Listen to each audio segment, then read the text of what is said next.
Car India news पर आपका स्वागत है। मैं हूं अनिल ठाकुर। हिमाचल प्रदेश में 6 सीपीएस की नियुक्ति का मुद्दा गरमाया हुआ है। हाईकोर्ट के आदेशों के बाद सभी सीपीएस से सरकारी सुविधाएं वापस ली जा चुकी हैं। सीपीएस नियुक्ति खारिज होने के बाद प्रदेश में सियासी घमासान जो है अब शुरू हो गया है। विपक्ष को एक बार फिर से सत्ता पक्ष को घेरने का मुद्दा मिल गया है। 6 सीपीएस नियुक्ति रद्द होने के बाद 6 विधायकों को सरकार में सीएम सुक्खू अब एडजस्ट करेंगे या फिर इनमें से कुछ की एडजस्टमेंट के लिए मंत्रिमंडल में कुछ फेरबदल करेंगे। इस पर चर्चा तेज हो गई है। बता दें कि भारतीय संविधान के अनुच्छेद 164 में किए गए संशोधन के मुताबिक किसी भी राज्य में उसके विधायकों की कुल संख्या जो है वो 15% से ज्यादा नहीं हो सकती। हिमाचल में 68 एमएलए हैं, इसलिए प्रदेश में 12 मंत्री ही बन सकते हैं। फिलहाल प्रदेश में एक मंत्री पद खाली भी है। सीएम सुक्खू के सामने बड़ी चुनौती है क्योंकि सरकार को 2 साल पूरे होने वाले हैं।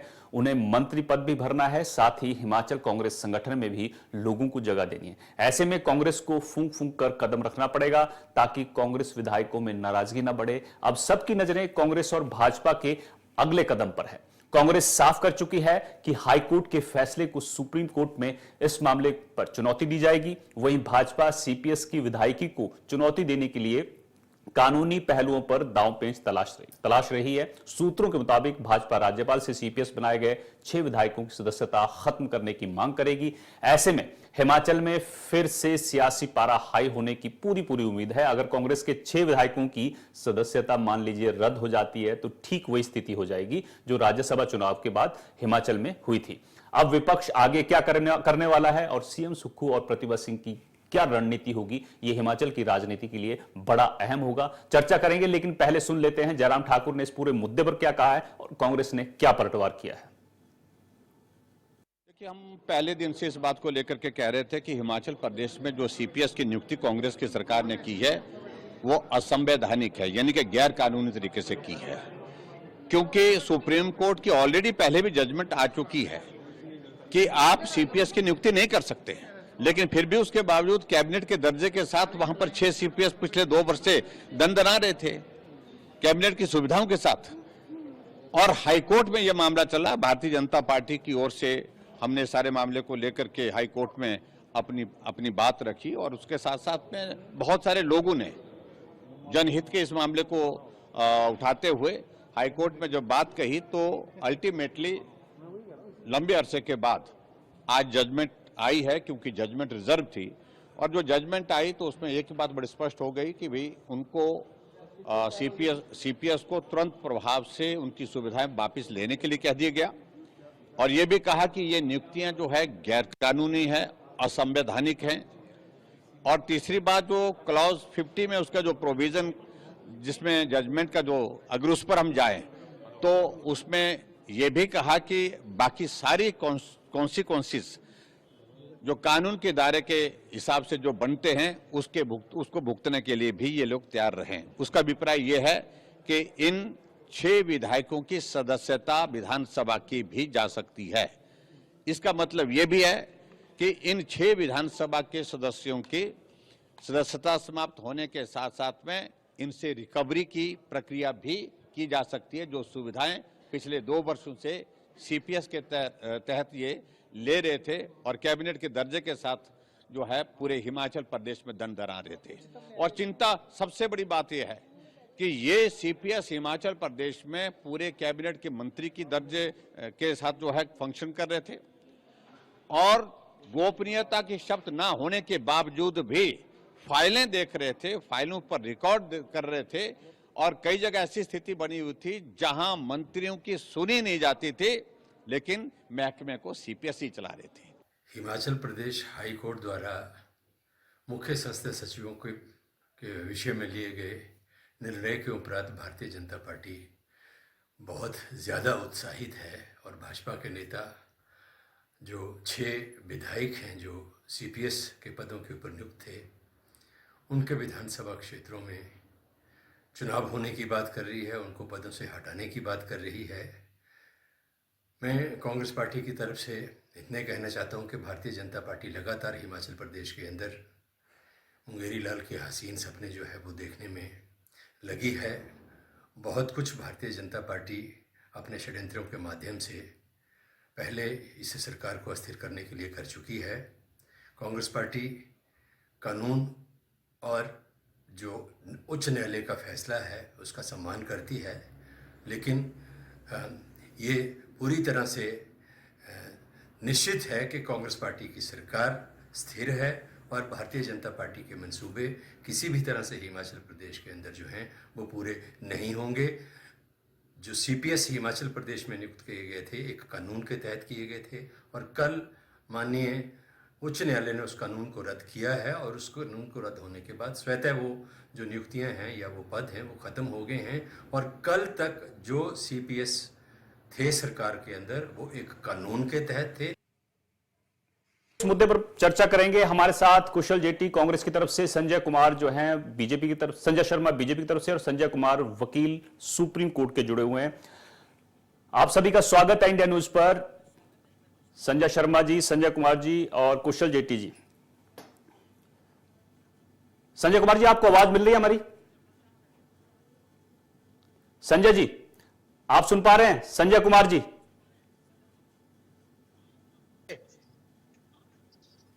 आपका क्वेश्चन रिपीट करेंगे अपना? संजय कुमार जी, देखिए सीपीएस के मामले पर अब कांग्रेस जो है सुप्रीम कोर्ट जाने वाली है। थोड़ा टेक्निकल चीजें समझाइए। क्या कांग्रेस जो है सुप्रीम कोर्ट जा रही है, उसके बाद क्या उनको वहां राहत मिल सकती है? क्या मजबूत पक्ष है कांग्रेस के पास?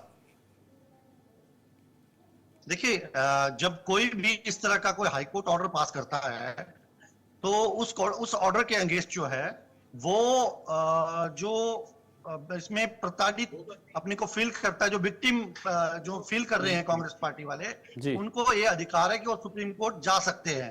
उस दरवाजे को कोई नहीं रोक सकता है। हालांकि जहां तक इसकी टेक्निकलिटी की बात रही, ये इसमें ये सुप्रीम कोर्ट की एक जजमेंट है Bimleshwar Roy versus state of Assam. उस केस में ये खुद सुप्रीम कोर्ट की जो एक पीठ है उसमें यह तय कर दिया गया है कि सीपीएस जो है वो अपॉइंटमेंट ऑफ सीपीएस जो है वो इलीगल है, अनकॉन्स्टिट्यूशनल है। क्योंकि इसमें टेक्निकलिटी क्या है कि 91st अमेंडमेंट जब हुआ था तो उसका ऑब्जेक्ट यही था कि इस तरह की जो फेवरेटिज्म को स्टॉप करना और नंबर जो 15% था उसको बिल्कुल बराबर बनाए रखने के लिए। परंतु जब हिमाचल प्रदेश में एक ऐसी 2023 में नोटिफिकेशन आती है और उस जो 91st अमेंडमेंट कॉन्स्टिट्यूशन में की जाती है तो इस तरह की धज्जियां जब उड़ाई जाती है तब हिमाचल हाई कोर्ट ने एक सराहनीय फैसला दिया और सही को सही कहा। और पिछले कल जो एक निर्णय लिया गया था उस निर्णय को हम लोग सब लोग स्वागत करते हैं। और क्योंकि अननेसेसरी जो पैसा सीपीएस के पे खर्च किया जा रहा था वो पैसा जो है अब बचेगा और मुझे लगता है ये जनता की भलाई के लिए ये पैसा ये सरकार खर्चेगी। ठीक है, ठीक है संजय जी, आप बने रहिए। कुशल जेटी जी, देखिए आप जयराम ठाकुर जी को सुन रहे थे, वो साफ कह रहे हैं कि अब अगला जो हमारी मांग है, डिमांड है, वो ये है कि सीपीएस तो हटा दिए गए लेकिन उनकी विधानसभा की सदस्यता जो है उसको भी खत्म किया जाए। यानी भाजपा अब आपके जो सीटें हैं 6 वहां पर फिर से उपचुनाव चाहती है। क्या कहना है आपका? देखो, जयराम ठाकुर जी ने अपने मन की बात कह दी। उनके मन में एक्चुअली यही है कि किसी तरीके से 6 विधायकों को जो है वो सीटलेस किया जाए। ये भारतीय जनता पार्टी जब से हिमाचल प्रदेश की सुखविंदर सिंह सुक्खू जी की सरकार बनी है उसको अस्थिर करने के ऊपर लगे हुए हैं। पहले इन्होंने 6 विधायकों को तोड़ा, 3 इंडिपेंडेंट्स को तोड़ा, उनको कहीं जोगा रखा, ना बेचारे कि इधर के रहे ना उधर के रहे। अब ये 6 विधायक, देखो जहां तक सीपीएस मामले का इशू है, सीपीएस सरकार ने कानून सम्मत सोच के बनाए होंगे क्योंकि भारतीय जनता पार्टी ने भी सीपीएस अपने जमाने में बनाए थे। लेकिन हाई कोर्ट का डिसीजन है वो मान्य है। हाई कोर्ट का डिसीजन सरकार के सुप्रीम कोर्ट में जाएगी, अवश्य जाएगी। लेकिन जहां तक जयराम जी की आपने बात करी है, जयराम ठाकुर जी यही चाहते हैं कि कैसे ये सरकार अस्थिर हो। इनके पास जनता की कोई इशू नहीं है। हम चाहते हैं कि जनता के इशू ये उठाएं ताकि जनता की आवाज बने, विपक्ष जनता की आवाज उठाए सरकार के समक्ष, जनता की किसी किस्म की दिक्कत परेशानी है उसको उठाए। लेकिन इनके आप जब से देखोगे, जब से संजय जी आप म्यूट कर लेंगे। संजय कुमार जी, संजय कुमार जी एक मिनट। किसी तरीके से अस्थिर हो, ये सरकार अस्थिर करने की ओर चले हुए हैं और भारतीय जनता पार्टी बोलिए। के नेताओं की नजर ही आप सत्ता म्यूट पर कर है, लीजिए, इसलिए म्यूट कर लीजिए, आपके यहाँ से आवाज आ रही है, कुशल जेट्टी जी बोल रहे हैं, सुन लीजिए उनको। किसी भी तरह से सरकार को अस्थिर कर चोर दरवाजे से सत्ता हासिल की जाए, और ये भारतीय जनता पार्टी का रिकॉर्ड है। भारतीय जनता पार्टी ने हमेशा ऐसे ही किया है, अब बड़े बड़े प्रदेशों में ऐसा किया है, वो हिमाचल प्रदेश में भी ऐसा करना चाहते हैं, लेकिन ऐसा होने का नहीं है। कांग्रेस एक मजबूत बहुमत के अंदर हिमाचल प्रदेश में सरकार है, और हमें जैसे कि अभी टेक्निकल बात तो संजय कुमार जी ने कही है, क्योंकि वो कानून के जानकार हैं, हम कानून की जानकारी इतनी नहीं है, लेकिन सरकारों ने जो काम किया, कानून सम्मत सरकार ने काम किया, और मुझे लगता है कि सुप्रीम कोर्ट ने हमने कोई ऐसा नया काम थोड़ी किया सुखविंदर सिंह सुक्खू सरकार ने, कि आज तक हिमाचल प्रदेश में कभी चीफ पार्लियामेंट सेक्रेटरी नहीं बने। क्या Bharatiya Janata party parliament secretary कभी नहीं बनाए? और जहां तक रही कानून का सम्मान करते हुए जिस दिन ये निर्णय आया, उसके 1 घंटे के अंदर सारी सुख सुविधाएं अगर वो ले रहे थे, तो गाड़ी, त्रासी या जितना भी स्टाफ था, सभी उन्होंने तुरंत वापस कर दी, और उन्होंने कानून का सम्मान करते हुए इसको तुरंत सरकार को वापस कर दिया। अब सरकार का अधिकार, सरकार का आम आदमी का अधिकार भी है। जैसे संजय कुमार ने कहा कि अगर उनको लगता है कि हमें न्याय नहीं मिला, तो उच्च न्यायालय से उच्चतम न्यायालय में जाएगी सरकार, और मुझे लगता है कि वहां से सरकार को न्याय मिलेगा। और ऐसा कोई सुखविंदर सिंह सुक्खू सरकार ने काम नहीं किया जिससे कि हमारे को ये जनता के सामने दिखाना चाहे कि हमने नाजायज तरीके से चीफ पार्लियामेंट सेक्रेटरी बनाए। भारतीय जनता पार्टी ने अपने समय में बनाए थे। अब देखो ना, जहां तक बात रही, इन्होंने एक दूसरा इशू भी हाई कोर्ट में डाला था कि उप मुख्यमंत्री का पद नहीं होना चाहिए, लेकिन इन्होंने वो पिटीशन वापस ले ली, क्योंकि इन्होंने अपने प्रदेशों में उप मुख्यमंत्री बनाए हैं बहुत। इनको लगा कि हम जो करें वो तो ठीक, कांग्रेस करे वो गलत। इन्होंने जहां जहां किया वो ठीक है, ये भी बनाएंगे चीफ पार्लियामेंट सेक्रेटरी, मैं आपको बताऊं जब इनकी सरकारें आएंगी, लेकिन ये जो कहें वो सही, दूसरा करे वो चलो गलत। जवाब ले लेते हैं। बीजेपी की तरफ से संजय शर्मा जुड़े हुए हैं। संजय शर्मा जी, देखिए कुशल जेट्टी जी सीधा आरोप लगा रहे हैं कि भाजपा हमेशा चाहती है कि हमारी सरकार जो है अस्थिर हो, और बाकी प्रदेशों में आपकी सरकार है, वहां आप ये सब करते हैं, सीधा आरोप लगा रहे हैं। नहीं, मैं सबसे पहले संजय जी मैं आपके पास आऊंगा, मैं पहले बीजेपी की तरफ से रिएक्शन ले लूं। मैं मुझे एक सेकंड बोलने देंगे आप, तो मैं बताऊंगा। मैं आपसे इजाजत चाहूंगा। देखिए, इन्होंने कहा कि जो वहां की प्रेजेंट गवर्नमेंट, जो कांग्रेस सरकार है, उसने कोई नया काम नहीं किया। हाँ, मैं बिल्कुल मानता हूं, पर इन्होंने गलत काम जरूर किया कि सब कुछ होने के बावजूद भी, कानून एग्जिस्ट होने के बावजूद भी, 2 सुप्रीम कोर्ट की जजमेंट इनके खिलाफ होने के बावजूद भी, इन्होंने हिंदुस्तान के कॉन्स्टिट्यूशन पे जो है वो एक अटैक किया। उस अटैक को बचाने के लिए भारतीय जनता पार्टी एवं अन्य हाईकोर्ट ने सही को सही कहा, और कांग्रेस को उनका आईना दिखाया और बताया कि ये कांग्रेस पार्टी सही मायने में, इनके तो खुद कांग्रेस पार्टी के प्रवक्ता खुद कहते हैं कि फाइनेंशियल क्राइसिस से गुजर रहे हैं, परंतु पूरे फेवरेटिज्म के साथ चलते हुए पूरे इनके सीपीएस को जो है वो पूरे लश्कर के साथ और पूरा सरकार का पैसा उन पर लुटाया जा रहा है। ये कहने, इसको देखते हुए पिछले कल हाईकोर्ट ने एक लताड़ लगाई और कहा कि इमीडिएटली इफेक्ट से जो गलत काम किया गया हो कांग्रेस पार्टी द्वारा, उसको ठीक किया जाए, इन सीपीएस को बाहर किया जाए। ठीक है संजय शर्मा जी, देखिए अस्थिर करने का आरोप जो है हमेशा कांग्रेस लगा रही है, आज भी यही कह रही है कि बीजेपी चाहती है कि हिमाचल में सरकार अस्थिर हो। एक साजिश का आरोप आपके ऊपर लग रहा है। अब देखिए, कांग्रेस की हालत इस समय प्रदेश के अंदर भी और देश के अंदर भी खिसियानी बिल्ली खंबा नोचे उस तरह की है। अब जो जजमेंट जो आई है, इसकी परिणति जब चीफ पार्लियामेंट्री सेक्रेटरी जो है वो प्रदेश में बनाए गए थे, क्या प्रदेश के मुख्यमंत्री नहीं जानते थे कि इसकी परिणति क्या होने वाली है, इसके परिणाम क्या निकलेंगे? मुख्यमंत्री को मालूम था, और लेकिन मुख्यमंत्री ने, क्योंकि मुख्यमंत्री ने सत्ता हथियाने के लिए, कांग्रेस का मुख्यमंत्री बनने के लिए उन्होंने 23 विधायकों को अपने पाले में किया, उनको ले जाकर के हाईकमान के सामने पेश किया, जबकि और भी वहां पे प्रतिभा सिंह अपनी दावेदारी रख रही थी, मुकेश अग्निहोत्री अपनी दावेदारी रख रहे थे, लेकिन 23 विधायकों को अगवा के तौर पे वो लेकर के गए और कुछ के साथ कुछ कमिटमेंट करी, कुछ कैबिनेट रैंक के साथ चेयरमैन बनाने की करी। मुख्यमंत्री की अपनी शपथ होने के बाद तुरंत जो है वो चीफ पार्लियामेंट्री सेक्रेटरी। तो ये एक सौदा था, ये अपने हक में विधायकों को करने के लिए एक सौदा था। सरकार तो शुरू से ही अस्थिर चल रही थी। सरकार के विधायकों ने जब मुख्यमंत्री को सरकार बनने के लगभग 2 महीने बाद कांग्रेस पार्टी के विधायकों ने पूछना शुरू किया था कि आपने 1500 रुपए की गारंटी दी है, उसका क्या हुआ है, हमें जवाब देना पड़ता है। आपने 300 यूनिट बिजली के फ्री बोले थे, हम नहीं दे पाए हैं, हमें जनता के बीच में जवाब देना पड़ता है। तो सभी विधायकों ने आखिरकार कोई लुक छुप करके तो कुछ नहीं किया। और जब जिस बात का आरोप जो है वो कांग्रेस पार्टी भारतीय जनता पार्टी के ऊपर लगाती है, इन्हीं के चुने हुए विधायकों ने इन्हीं के इलेक्शन एजेंट को दिखा करके राज्यसभा के चुनाव के अंदर वोट भारतीय जनता पार्टी के उम्मीदवार को दिया कि नहीं दिया? क्या भारतीय जनता पार्टी ने किसी प्रलोभन में वो वोट लिया? अगर प्रलोभन में देते तो छुपा करके लेते, लेकिन कांग्रेस के विधायकों को ने दिखा करके लिया। और जब सुप्रीम कोर्ट किस आधार के ऊपर ये सुप्रीम कोर्ट जाने की बात कर रहे हैं, मुझे लगता है कि इनके साथ इनके जितने भी न्यायिक अधिकारी जुड़े हैं, जितने भी इनके advocate general, additional advocate general की जो फौज मुख्यमंत्री ने खड़ी की है, मुझे लगता है उससे निकम्मी कुछ नहीं हो सकती।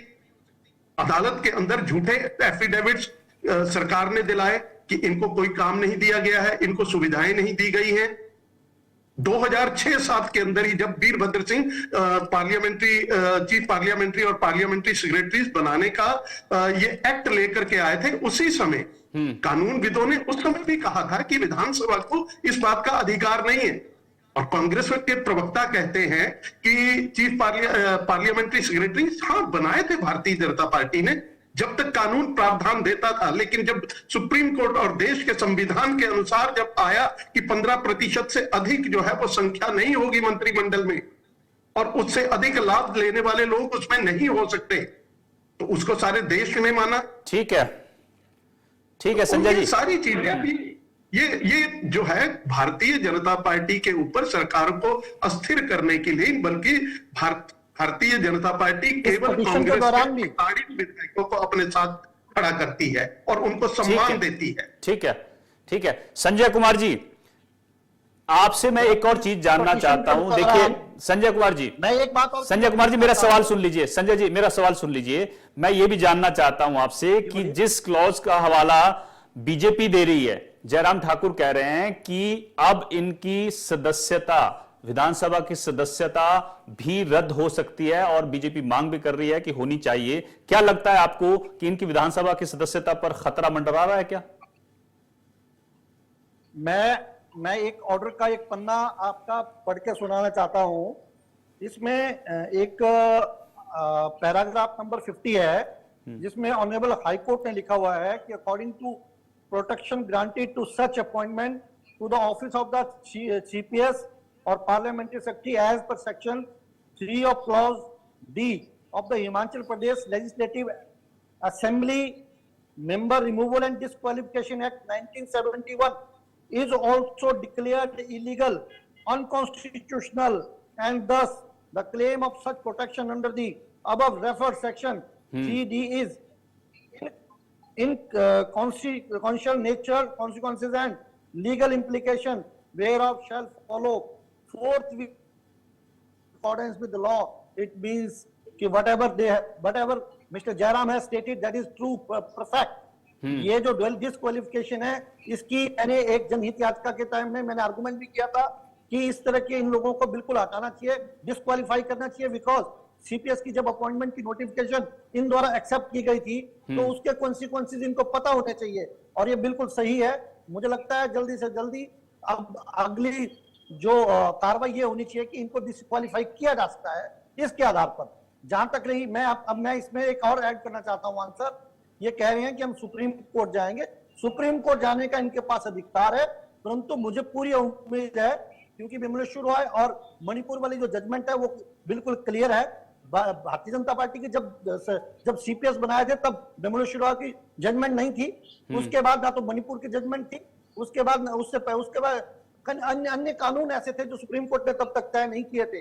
परंतु आज की स्थिति यह है कि इससे पहले जब एक पिटीशन हाईकोर्ट में पेंडिंग थी तब भी कांग्रेस पार्टी वाले हाईकोर्ट आए थे, इस पिटीशन को ट्रांसफर कराने के लिए आए थे, तब भी उनको लताड़ा गया था। कोर्ट नंबर 3 में सुप्रीम कोर्ट में जब ये अपीयर हुए थे तो उनको लताड़ा गया था और कहा कि जिस कोर्ट में आपकी जुरिडिक्शन बनती है वहां आप जाइए। तो मुझे यकीन है कि जब ये एसएलपी में इस ऑर्डर के अगेंस्ट आएंगे तब भी उनके साथ ऐसा ही व्यवहार ठीक है उस समय किया गया था। ठीक है संजय जी। कुशल जेट्टी जी, देखिए संजय शर्मा जी ने तमाम आरोप आप पर लगा दिए हैं, वो कह रहे हैं कि आपकी पार्टी के अंदर ही भूचाल आता रहता है और इसलिए अस्थिरता रहती है वहां पे, नंबर 1। नंबर 2, जिस तरह से संजय कुमार जी कह रहे हैं कि आपके विधायकों की विधायकी पर भी खतरा है, जयराम ठाकुर ऑलरेडी कह चुके हैं, वो मांग भी कर रहे हैं। क्या लगता है आपको कि आने वाले टाइम में ये हालात बन सकते हैं? और दूसरी चीज, अभी आपके यहां पर मंत्री पद खाली है, संगठन में लोगों को रखा जाना है, अग्नि परीक्षा मानते हैं आप सुखविंदर सिंह सुक्खू की, और इसमें पास होंगे? सुखविंदर सिंह सुक्खू जी तो पिछले 40 वर्षों से अग्नि परीक्षा देते आ रहे हैं। और जहां तक रही है संजय शर्मा जी ने जो कहा है, हमारी भारतीय कांग्रेस के अंदर जो वैचारिक मतभेद है, वो अपनी पार्टी का ध्यान रखें। उनकी पार्टी के अंदर क्या हालात है आज? उनकी पार्टी के अंदर कोई नेता एक दूसरे को मानने को तैयार नहीं है। जेपी नड्डा और माननीय प्रधानमंत्री नरेंद्र मोदी जी की बात को कोई मानने को तैयार नहीं है। पिछले चुनाव में आपने देखा कि जिस प्रदेश से राष्ट्रीय अध्यक्ष जेपी नड्डा जी हो, प्रधानमंत्री अपने मुझे लगता है ये बहस जो है वो नहीं राजनीति में बड़ा मतभेद। लेकिन संजय जी, संजय कुमार जी देखो, 1 मिनट सुन लीजिए। मैं संजय शर्मा जी की बात का जवाब दे रहा हूँ, संजय कुमार जी का मैं बाद में जवाब दूंगा। संजय शर्मा जी को अपनी पार्टी के ऊपर ध्यान देना चाहिए। हालात भारतीय जनता पार्टी की ये है कि आज ये सिर्फ हाईकमांड के पास अपने नंबर बनाने के लिए एक से एक ऐसे सनसनीखेज बयान देते हैं ताकि हिमाचल प्रदेश में एक अस्थिरता का माहौल बने। छोटी छोटी बात के ऊपर आज मीडिया में राष्ट्रीय स्तर पर मुद्दा बनाते हैं। जितनी हिमाचल प्रदेश की बेइज्जती इन्होंने राष्ट्रीय चैनल के माध्यम से पूरे देश के अंदर करी, आज तक इतनी बेइज्जती कभी हिमाचल प्रदेश की नहीं हुई है। भारतीय जनता पार्टी का काम है, इनको जनता ने विपक्ष में बैठाया, विपक्ष में बैठ के जनता की आवाज नहीं उठाते। ये आपस में लड़ के इन्होंने हिमाचल प्रदेश का बेड़ा गर्क किया और भारतीय जनता पार्टी का खुद का बेड़ा गर्क इन लोगों ने किया। और जहां तक रही संजय कुमार जो आपने माननीय एडवोकेट बैठाए यहाँ पर, मुझे लगता है ये आपने बैठाए हैं एडवोकेट एक स्पेशलिस्ट के नाते, लेकिन इनकी भाषा मुझे लगता है भारतीय जनता पार्टी के स्पोक्समैन से आखिरी बात देखो, अगर हाई कोर्ट ने, अगर सुप्रीम कोर्ट ने निकालना होगा, सुप्रीम कोर्ट निकाल देगी, उसका मुकाबला कर लेंगे, चुनाव लड़के आएंगे। लेकिन ऐसे अभी आप पहले से भविष्यवाणी कर रहे, आप अभी से भविष्यवाणी नहीं कर रहा हूँ। नहीं, आपने कर दी भविष्यवाणी, कर दी आपने सुप्रीम कोर्ट से पूछ लीजिए कि वो गए कि नहीं गए, और उनको वहां पे लटाया गया था। मैं कह रहा हूँ जो है, देखो हाईकोर्ट का आदेश मान्य हुआ, एक सेकंड के अंदर हमने सबने सीपीएस ने अपनी सारी वकीलों से ट्रांसफर पिटीशन करवाने के लिए वकील जाएंगे सुप्रीम कोर्ट को, माननीय उच्चतम न्यायालय का जो भी आदेश होगा वो मान्य होगा। लेकिन ऐसी भाषा का इस्तेमाल की वो पहले निकल जाएंगे। जहां तक निकालने की बात है, पहले भी देखो संजय जी, 9 उपचुनाव हिमाचल प्रदेश के अंदर 1 साल के भीतर हो गए, आज तक कभी नहीं हुआ। 68 सीटों में 9 उपचुनाव होने पड़े, लेकिन 9 उपचुनाव में मुंह की खानी पड़ी। लेकिन देखना चाहिए अगर 6 उपचुनाव भी होंगे उसके लिए भी कांग्रेस तैयार है। मैं चुनावों को डिस्कस नहीं कर रहा हूं। अच्छा कुशल जेट्टी जी, ठीक है कुशल जेट्टी जी, वक्त की कमी है, मैं एक जो जवाब है वो संजय शर्मा बीजेपी की तरफ से जुड़े हैं उनसे भी ले लेता हूं। संजय शर्मा जी, अगर 6 उपचुनाव होते हैं तो 9 आपके विधायक जो हैं उन पर भी फैसला विधानसभा अध्यक्ष के पास पड़ा है। ये कांग्रेस हमेशा कहती है, मुख्यमंत्री खुद कहते हैं कि थोड़ी उनकी भी परवाह कर लीजिए। देखिए ऐसा है कि इनके विधानसभा के अध्यक्ष जो है, आपने देखा होगा पिछले चुनाव जब हो रहे थे, लोकसभा के चुनाव और उसके साथ उपचुनाव, उनकी भाषा क्या थी? अभी 50,000 रुपया कॉस्ट लगती है विधानसभा के अंदर नियुक्ति नहीं देने के लिए। एक पात्र व्यक्ति, उसके लिए अपॉइंटमेंट के लिए जो है उसको आदेश को नहीं माना गया और 50,000 की कॉस्ट जो है वो एचपी विधानसभा को लगती है। और क्या बोलते हैं इनके विधानसभा के अध्यक्ष कि मैंने कुछ के शर्त तो मैंने काट दिए हैं, कुछ मेरे आरे के नीचे है। ये कौन से सभ्य समाज की भाषा है? और किसी प्रदेश की विधानसभा का अध्यक्ष बोले, क्या अध्यक्ष का फैसले को क्या कहीं चुनौती नहीं दी जा सकती है? आप पहले गए थे जब पिटीशन जो है पार्लियामेंट्री सेक्रेटरीज को हटाने के लिए पिटीशन जब हाई कोर्ट में डाली गई थी, आप सुप्रीम कोर्ट गए कि ये मेंटेनेबल नहीं है, लेकिन सुप्रीम कोर्ट ने कहा कि ये मेंटेनेबल है। अब पेज 32 के पैरा 50 में पॉइंट नंबर 50 के अंदर अदालत ने स्पष्ट किया है। आज आप संजय कुमार जी को कोस रहे हो कि आप भाजपा की भाषा बोल रहे हैं, कल आप न्यायाधीशों को कोसना शुरू कर दें। जब कांग्रेस को, जब इनके पक्ष की बात नहीं मिलती है, ये किसी भी हद तक ये संविधान को कोसते हैं, ये जाति को कोसते हैं, ये धर्म को कोसते हैं। इन्होंने कौन सा ऐसा बिंदु है जिसको छोड़ा है, जिसको कोसा नहीं है? चलिए ठीक है। क्या जयराम जी ने एक मिनट, क्या ये वही लोग हैं, ये वही लोग हैं कि अयोध्या की बाबरी ढांचा गिराया जाता है और पूरे देश के अंदर आप चुनी हुई 5 सरकारों को तोड़ देते हो और आप भारतीय जनता पार्टी से चरित्र की बात करते हो? चलिए शर्म आनी ठीक है, चाहिए वक्त कांग्रेस की को। कमी है, माफी चाहूंगा। कुशल जेट्टी जी, संजय शर्मा जी, संजय कुमार जी, बहुत बहुत शुक्रिया, आप लोग जुड़े और अपनी बात रखी। लेकिन हिमाचल में यह तो तय है कि आने वाले वक्त में जो है वो सियासी पारा हाई होने वाला है, क्योंकि सीपीएस हटाए जाने के बाद जो है अब भाजपा कह रही है कि विधानसभा की सदस्यता इन 6 विधायकों की रद्द होनी चाहिए। वहीं कांग्रेस अब सुप्रीम कोर्ट जाने की तैयारी में। फिलहाल मेरे साथ इतना ही। आप देखते रहिए इंडिया न्यूज। नमस्कार।